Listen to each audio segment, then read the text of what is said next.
हम लोग भारत के प्रमुख नदियों के किनारे बसे हुए प्रमुख शहरों के बारे में पढ़ेंगे। तो चलिए स्टार्ट करते हैं। सबसे पहला है उज्जैन, जो मध्य प्रदेश में है, ये शिप्रा नदी के किनारे बसा हुआ है। फिर अगला है सूरत, जो गुजरात में है, ये ताप्ती नदी के किनारे बसा हुआ है। अगला है कटक, जो उड़ीसा में है, ये महानदी के किनारे बसा हुआ है। फिर संबलपुर, जो उड़ीसा में है, ये महानदी के किनारे बसा हुआ है। अगला है अहमदाबाद, जो गुजरात में है, ये साबरमती नदी के किनारे बसा हुआ है। फिर डिब्रूगढ़, जो असम में है, ये ब्रह्मपुत्र नदी के किनारे बसा हुआ है। फिर अयोध्या, जो उत्तर प्रदेश में है, ये सरयू नदी के किनारे बसा हुआ है। फिर हरिद्वार, जो उत्तराखंड में है, ये गंगा नदी के किनारे बसा हुआ है। फिर श्रीनगर, जो जम्मू कश्मीर में है, ये झेलम नदी के किनारे बसा हुआ है।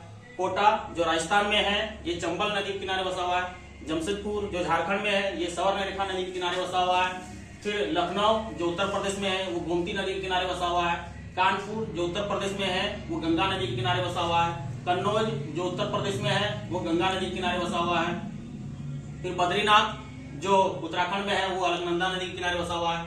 जौनपुर, जो उत्तर प्रदेश में है, वो गोमती नदी के किनारे बसा हुआ है। फिर मथुरा, जो उत्तर प्रदेश में है, वो यमुना नदी के किनारे बसा हुआ है। बरेली, जो उत्तर प्रदेश में है, वो रामगंगा नदी के किनारे बसा हुआ है। हैदराबाद, जो तेलंगाना राज्य में है, ये मूसी नदी के किनारे बसा हुआ है। आगरा, जो उत्तर प्रदेश में है, ये यमुना नदी के किनारे बसा हुआ है। कोलकाता, जो पश्चिम बंगाल में है, ये हुगली नदी के किनारे बसा हुआ है। फिर फिरोजपुर, जो पंजाब में है, ये सतलज नदी के किनारे बसा हुआ है। विजयवाड़ा, जो आंध्र प्रदेश में है, ये कृष्णा नदी के किनारे बसा हुआ है। फिर दिल्ली, जो यमुना नदी के किनारे बसा हुआ है। और जबलपुर, जो मध्य प्रदेश में है, ये नर्मदा नदी के किनारे बसा हुआ है।